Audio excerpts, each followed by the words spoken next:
be able to introduce this panel. Really, it's what we've been working for a year, to have these guys on the stage. And it's an opportunity for you to also ask the questions you've been dying to ask. If anyone wants to ask a question, there is a microphone at the front, in the middle there. I actually want everyone to give a quick introduction of themselves, and possibly not your LinkedIn or your, your profile, but something that also you've experienced at CannaTech, and a little bit about what interests you in the next year. We're going to be meeting again in London and Sydney, I'm sure, but looking forward to CannaTech 2018. What do you think is also going to be happening to you, possibly the industry? So I'll start with Saul. I don't know, I've been kind of predicting this day for quite a while, so it's like, now I'm going to predict the future again. Definitely normalization of an industry. Hi, I'm Saul Kaye, founder, CEO of iCAN. This is the excellent execution of a vision that sits up here and is somewhat hard to translate, but my team gets it. And Sari, the real queen of CannaTech, like, amazing.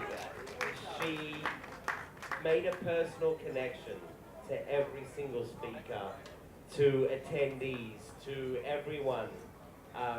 And if you really want to sort of draw down the success of CannaTech, it's personal connection.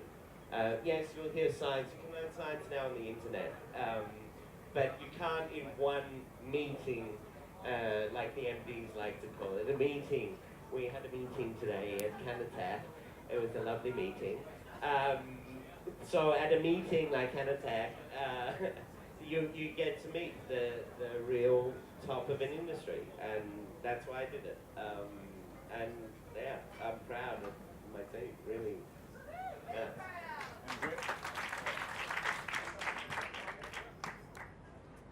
Hi, I'm Nephi Stella. I'm from Seattle, and I think, is it on? Yes. I came to this meeting as I'm used to go to scientific meetings, and I think what I discovered is more of an experience. And I think what makes this venue very special is most of the meetings we go to is mainly science, whereas here we really are trying to reach to bring together both the science and the business and the policy and all aspects of this new era that we're getting into. I've been saying to many people, I think altogether we're writing a new page of medicine, and I think there's a lot of enthusiasm in that area. So very proud and happy to be here, and want to follow and continue working with everyone, because I think we have a lot of work to do, but it's going to be very exciting.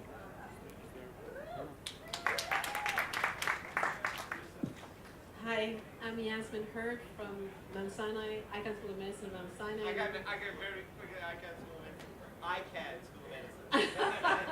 So I'm going to tell them to change the name to iCAN, Mount Sinai. It's been an interesting experience. So I completely changed my mind when I was contacted by Sari to attend here. Courtney Betty had told me about this last year, and he thought the experience was great and said the science, and I'm like, oh, I don't know, and Sari was really persuasive. And what she said is what I now feel. I feel for next year, for the first time, I actually have been speaking to Reggie earlier, ridiculously hopeful. I think this has been, I don't know how many people are here, but 800 people who represent such diverse, but that we're all on the same path together. And that I'm a nerd, and I will not apologize for it, but a nerd from the brain, from medicine, but together we are going to do something and revolutionize the world that I didn't think was possible. So next year, I do think, I don't know if I'll be here, if I'll be invited again, but I do think that we will advance in a way that was not foreseeable in 100 years ago, 10 years ago, a year ago. So I think that having people from different disciplines and who think differently, I may not still agree with everything that everybody in the room, 800 people, believe, but I do believe and know now that this is what's needed to move any field. So thank you for inviting me.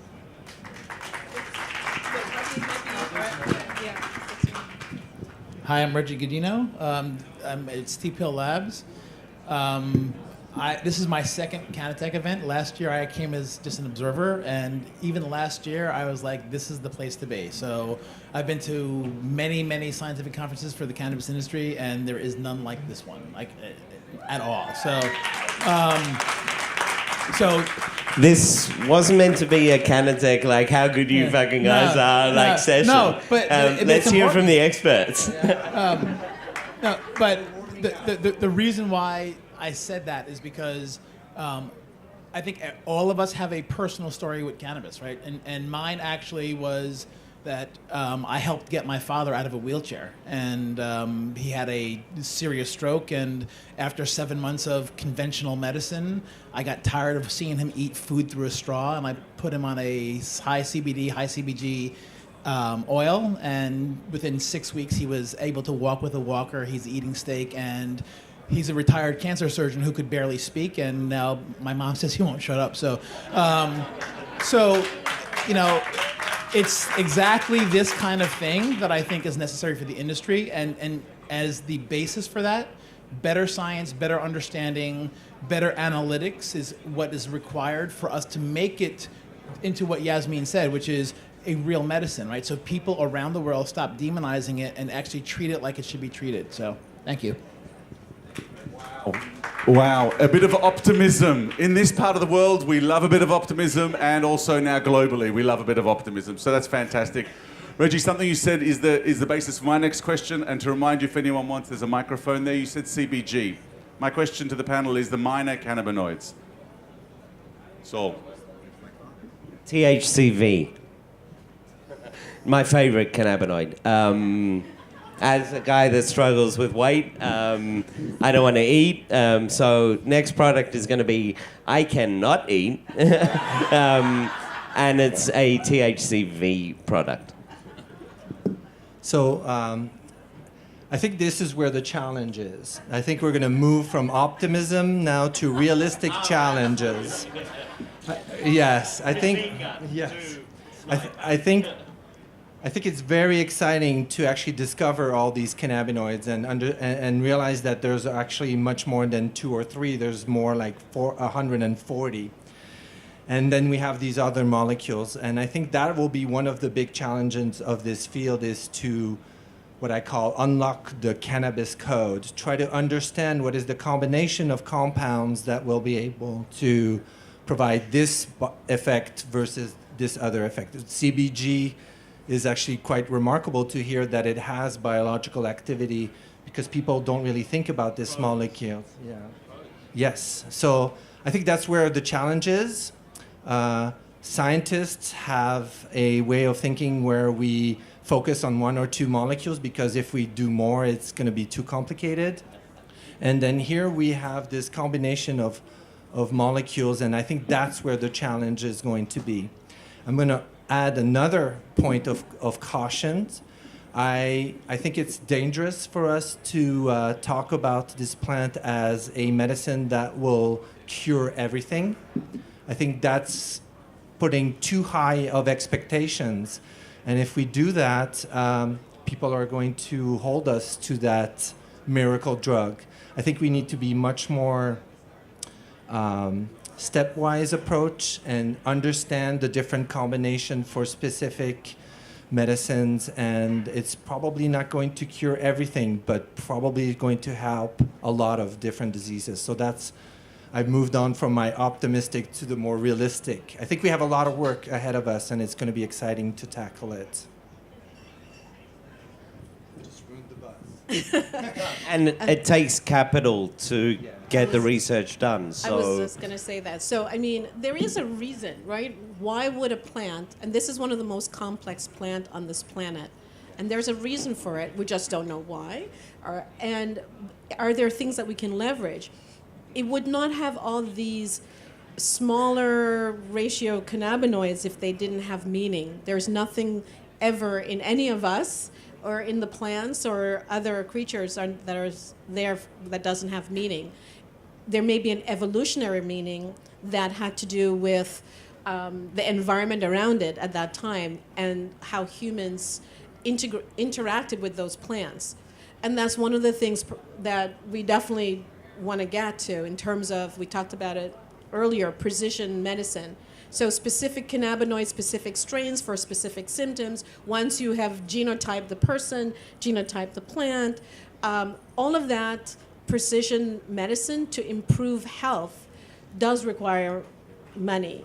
We can easily, and definitely for the first stage of medicine, is to focus on specific cannabinoids, because you can develop those much faster, but to get perhaps 100% healing, not curing, healing needs the other smaller cannabinoids in there.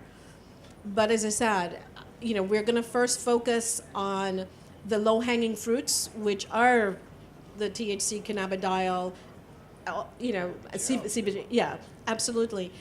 But we are not going to ignore the fact that the plant has all of these components for a reason, and different people, perhaps based on where your ancestors might have come from. For other disorders that we know, your ancestry makes a difference, and so that environment might have interacted and may be better to serve you for your diagnosis. So, yeah. I'm gonna raise the buzz level again. So, I actually. Looking at the literature, there's a lot of studies that have been done in other model systems, right? So in mice and rats, they have already started to postulate that CBGA might be a neuroprotective and neuroregenerative. So there are anecdotal, there are scientific or although of limited N value in terms of the sample size and crossover to other organisms, but there is evidence that a lot of these like minor cannabinoids do things. To go back to THCV, right? So people find they don't get the munchies. That's great, but it's also known that in a test tube, it stops Parkinson's progressions dead in its track, right? So there are studies that are being done that actually give credence to some of those anecdotal things, and I think it's time for us to start looking at them and combining them, right? So one of the, and I'm going to say this, and my dad, don't forget, I just said my dad is a retired surgeon. So there's a lot of, we don't believe it, that comes from the medical industry for whatever reason. If it's not done in the United States, or if the AMA didn't do it, it's not real science, right? So I think it's time for us to stop doing that and start looking at the information that has been around for a long time. 4,000 years ago, there were, we find texts that say, yeah, make a poultice of cannabis and use it for this, and it works, right? So when we do that now, it works, right? So I think if we can accept the fact that we've lost a lot of knowledge along the way and go back and look at those ancient teachings and combine them with new science, we'll move ahead a lot faster than we might otherwise. So let me translate that to all the people who didn't understand a word of what he said. Just by the way, iCAN has partnered with Steep Hill to be Israel's first analytical lab on the genomics and the post-agricultural side. So, l'chaim. But what he essentially said is, we don't have enough science, we don't understand, but let's not prevent patient access because it's clearly pretty safe. He also said clinical-based evidence, which is the gold standard of the medical community, may, in this digital age of community-based knowledge, not be the gold standard that we should be looking to, but maybe anecdotal or community-based medicine should become the gold standard that we're looking to.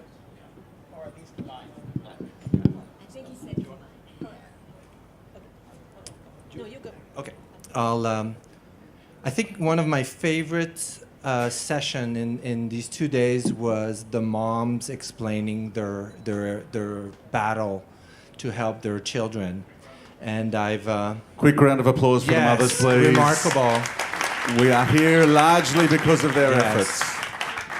And I think that's... I have the tendency to say sometimes that we do reverse science. We know that it works in humans, and then we go and check, and it actually works also in our mice. And I think it's the power of the mom's voice allows us to actually look beyond the anecdote. In the seizure field, it's the moms that actually pushed so that we can actually go all the way to clinical trials. So it's really interesting how this field is paying attention not only to anecdotal evidence, but how families are perceiving the benefit. And that's what the science field is doing, is we're monitoring these evidence that are anecdotal, and then we try to foster that and push it forward.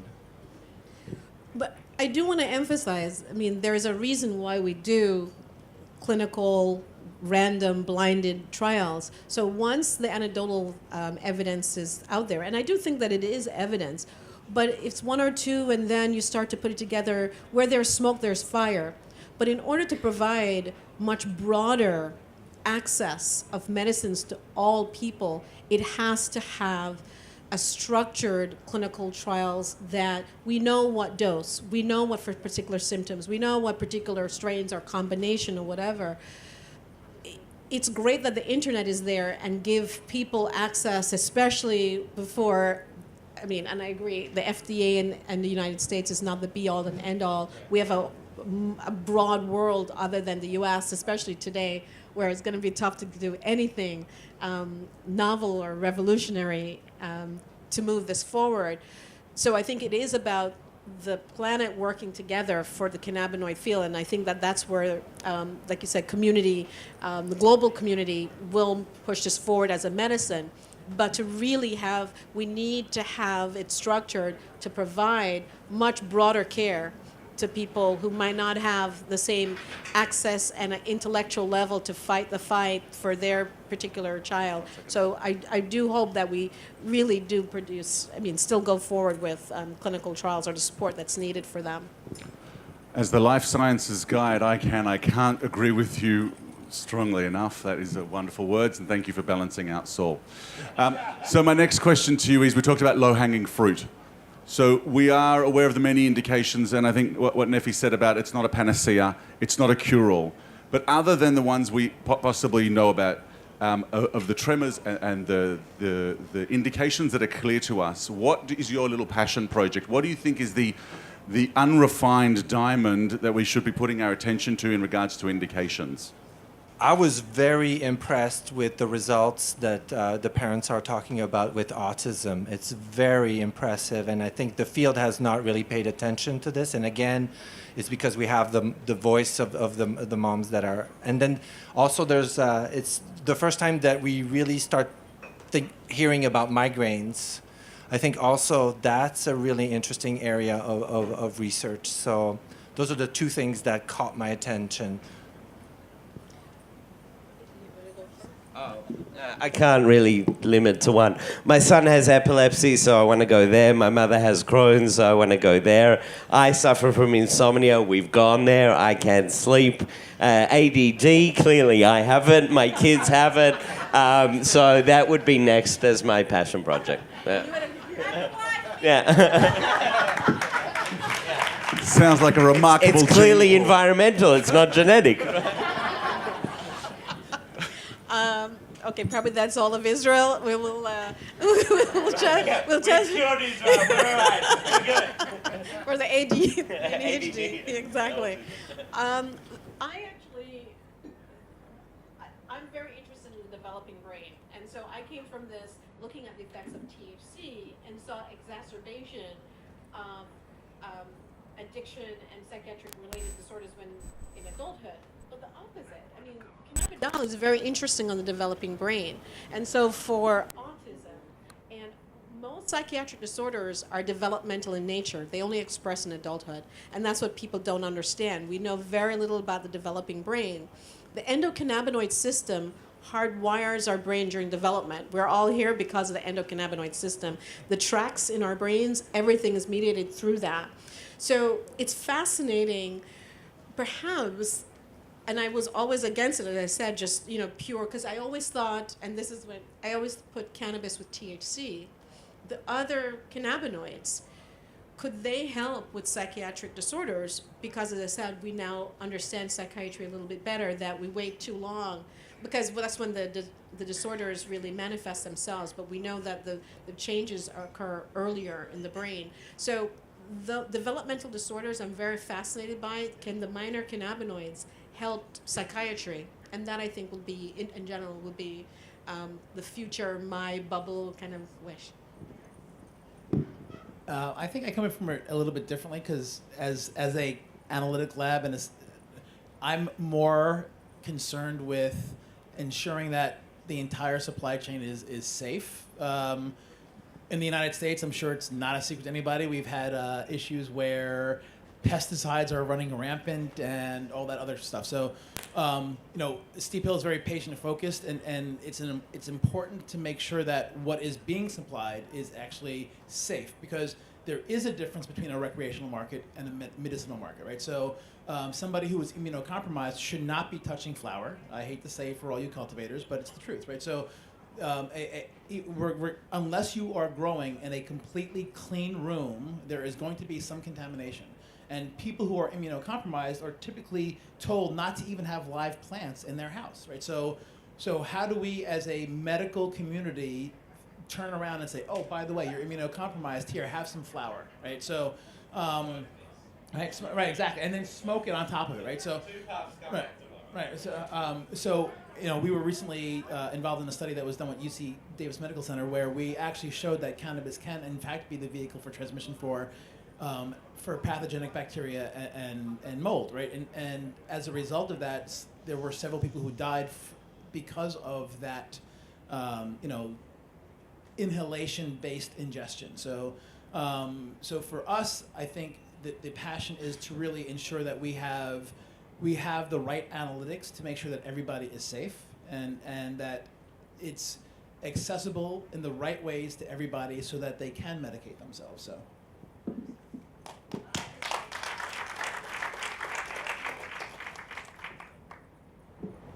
So the next question is, what do you think makes Israel special, and what can we do better? What can be done better? Tell the taxi drivers not to rip off people with American accents. Okay? All right. So Uber works with the taxi system in Israel. No, it does not. Yes, it does. No I surge hit pricing. Uber 4 times the other day, and nothing came. But other than that, as I said, Get taxi. It's different to Uber by name. But it's a phenomenal conference, and one that is really good in the fact that, I was saying this the other day, that it represents a completely different paradigm than in the United States, because here you actually have because of the way the plant is viewed in Israel as a medicine. The conference itself starts out differently, right? It starts out as a collaborative effort between science and technology and entrepreneurship, right? So in the United States, you go to a conference and it's all the dabbers in that conference, and it's, and then there's a couple of geeks in that conference, and those conferences are always poorly attended. And then there's the MJ Biz conference, which is nothing but a lifestyle conference, right? So I think Israel, because of the state of research in Israel, the conference starts out on a much higher plane than other ones do, and I think I would, other than the taxi situation, I'd leave it alone. I have to completely agree on every point, including the taxes. I'm like, what is this? I'm like, yeah. And I'm from New York, but that's one of the things. That's saying something. And that's saying something. But actually, I do think that Israelis or the Tel Aviv people are very much like New Yorkers. So they say what's on their mind. They're very direct. No, I mean, you're more, there are parts of you that are very laid back, but you're very ADD with a lot of things, and that's New York as well. No, I think I completely concur. The level and the integration has to be maintained to be very high. and I don't mean high in terms of intoxication, but and I think that this is what CannaTech brings, and the people here try to. I think that they've been really outstanding speakers, people representing different aspects of the field, and that I think should be maintained. I can't think of. It depends. I think you have to make sure that the meeting doesn't become dry and stale. So you have to make sure that technology is always at the cutting edge of who you're having come here. Sari, take notes. Book. I cannot comment on the taxi because I mainly walked around and I really loved it. It's really a beautiful place. I think there's a really interesting openness in Israel to the cannabis medical properties that's really inspiring. I think one of the big challenges that we have in the U.S. is to really extend we have a lot of education there's a lot of education to be done, and I think another part that was really interesting in this meeting is that it brings technology, it brings the business, but it also brings the legal aspect, the policy making. And I think we have so many laws that we need to work on and optimize. And one thing that was interesting in one of the talks is the fact that there's so much technology here, and there's actually it's a small market. So I think we really need to work on the ability to exchange technology and products between countries so that we can really go global with this technology. And I think Israel is really a leader in this way of thinking. Fantastic, and you led me into my final question. So if anyone has a question, this is the last chance. My final question. Anyone with a question, go to the middle of the room. There is a... Hi guys. So far, I'm loving CannaTech. It's an amazing conference. Thank you. Great job. And my question is as follows. The European market is a much more medical market than the US. The US is very based on recreational. The European market is still very medical. THC is still problematic. Where do you see the European regulation go in the next coming year? I'll take that one. I spoke at the EU Parliament 2 months ago, 3 months ago. There isn't a country in the world, not an Arab country, not an Asian country, that isn't looking at cannabis medicine. We live in a social age. We live in a time where things move more rapidly than we've ever seen before. Turkey already has 8 licensed growers. So there is no country that's not looking at this, and this helps to...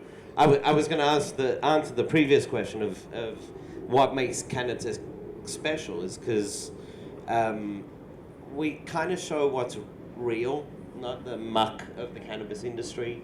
There's science involved, there's agronomy involved, agrotechnical issues involved, there's a plant involved, and there's a medicine involved, and there's also a culture and media involved, and you can't forget any of those elements.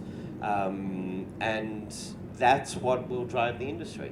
It's that simple. It's not... if in any place you can see the reality of what happens, it's Israel.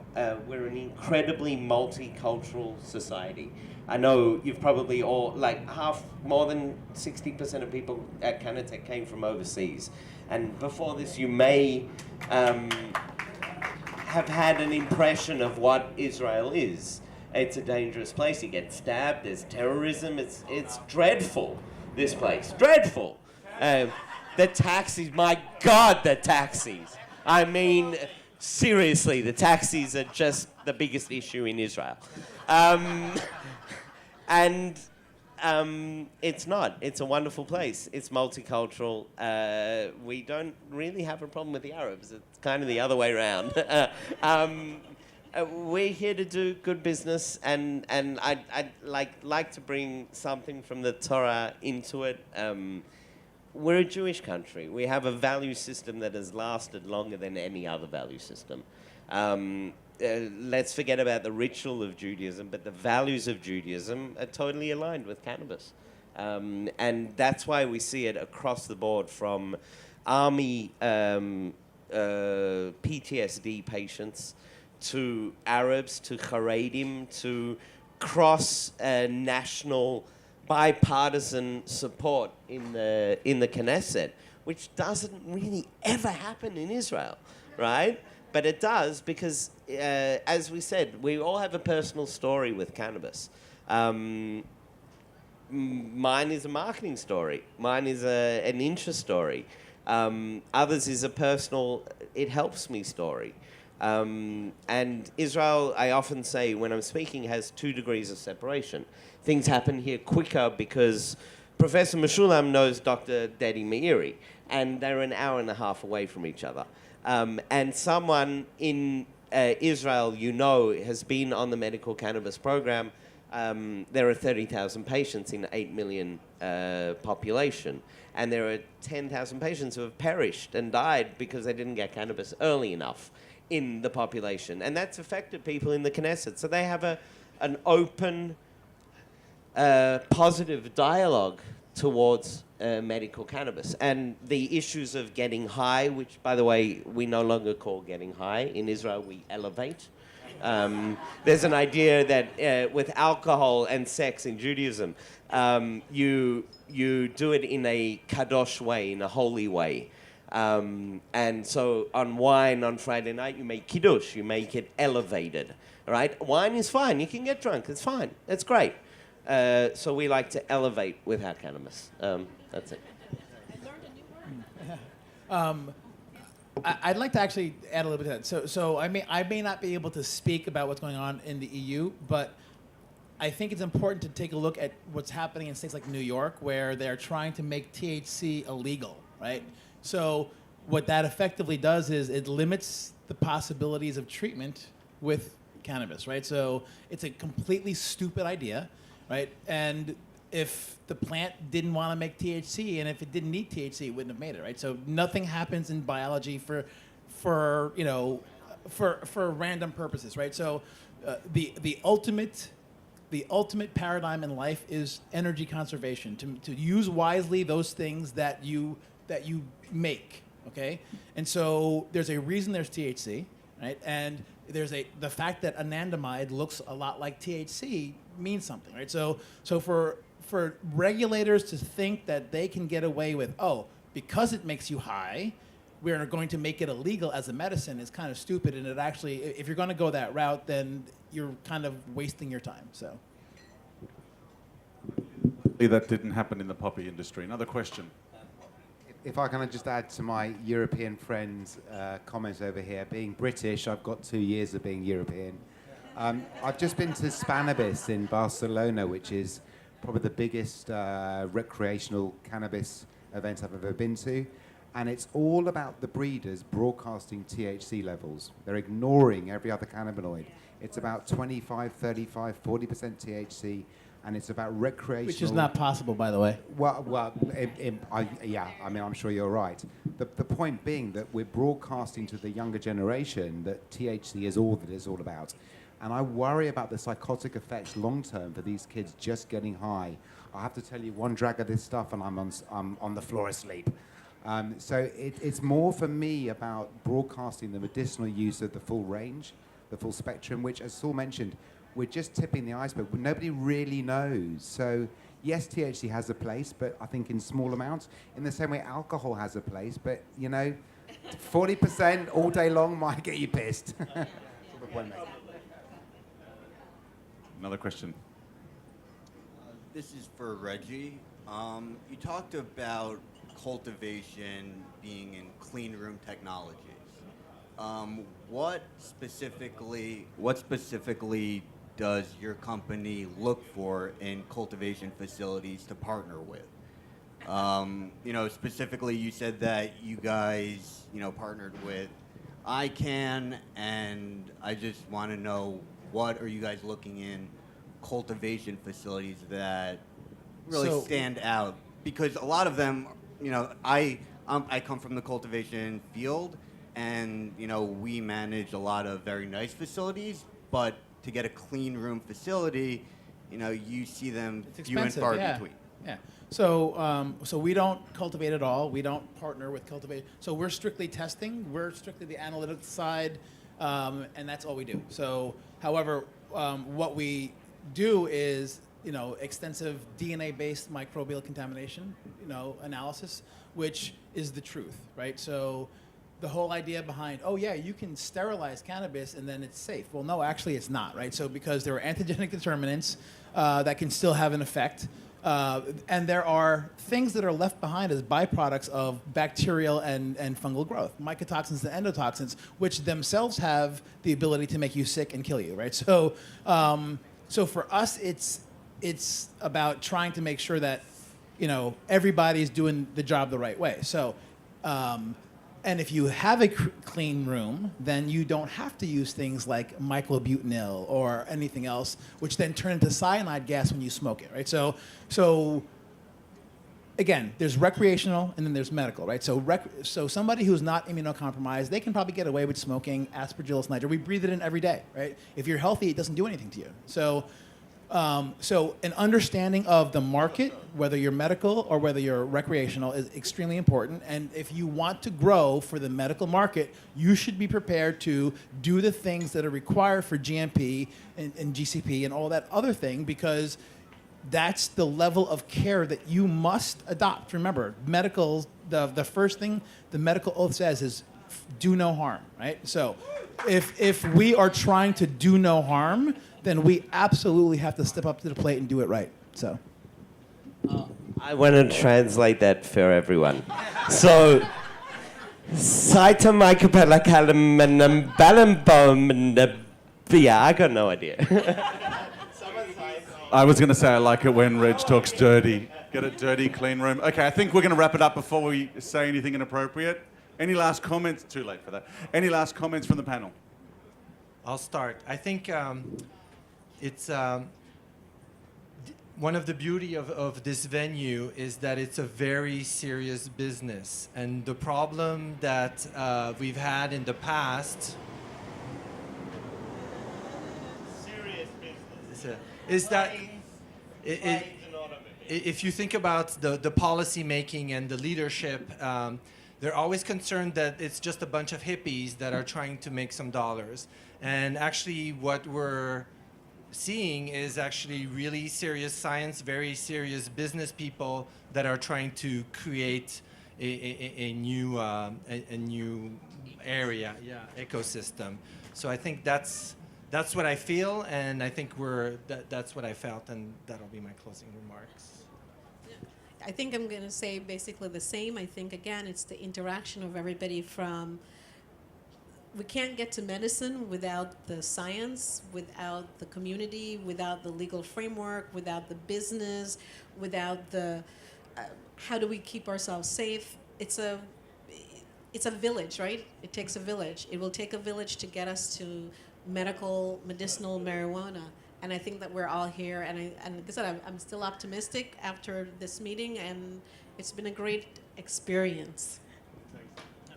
I'd like to say that education is probably one of the most important things that we need, okay? And part of that education has to be a change in the way we look at it. So we've all said that cannabis is not a curative, right? So it should be looked at more as a preventative. Dr. Meshulam last year, one of the things that stuck out most in my head was he said that there is probably no disease, and he had a slide for it, that is not in some way endocannabinoid system related, right? So, so that means that it's homeostatic. It's about maintaining our natural balance, and so if you're looking at it that way, you're taking it to help keep things from happening as opposed to trying to catch them after the fact. And I think if we, as in our education, we start looking at it that way, I think maybe we can help the regulators and other people understand why it needs to be part of a regular regime as opposed to something that we try to cure by overdosing afterwards.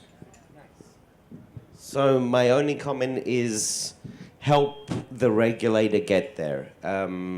We see the world as round, they see the world as flat. There's a gap there. Help them to close that gap, and then we can have an industry, because they're the ones really slowing it down at the end of the day. They misunderstand it, they don't get it, they think they're going in their right direction.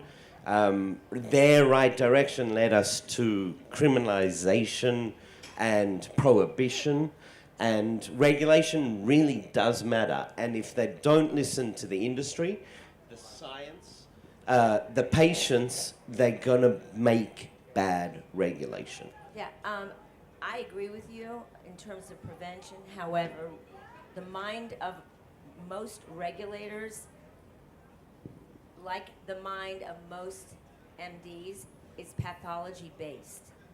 And in one of the earlier presentations, it was spoken about what is the definition of health. But in most of the minds of the regulators, they are not thinking in terms of maintaining health. They are thinking in terms of pathologies and rectifying pathologies. And therefore, it's true that under ideal circumstances, we would think in terms of a cannabinoid interaction with our endogenous cannabinoid receptors would be in line with prevention. But to get to that place, we have to, I think, still go through that pathological mindset. And we have to educate the people who believe the world is flat and it's round. Yeah, I was just going to say, regulators, for the most part, the opposite, I think. I don't think they think about pathology. They think about preventing addiction, they're trying to keep, they think, society, what? Yeah, what they should and shouldn't do, because they want to prevent whatever it is that is this. You remember before they had that marijuana was going to cause mass suicide and the hysteria of that, and it's in a way it's done out of night. They want to protect. They think that's the word. They think that they want to protect their citizens, but protection and that's what a government is supposed to do, protect their citizens. But it's this broad brush because they only see, they paint with one color, right, and they can only see one color. But look at what's happened with you, of all people, know with the opioid situation. Correct. Under the aegis of that so-called protection. Yeah, and that's that that's means why we need go science, deeper and follow the medicine, money. patients, everybody's speaking out. As more people speak out, actually, social media has done more to change than anything else, and that's what's going to keep the pressure on. Patient-driven. Exactly. Availability to information that you get to choose whether it's real or not.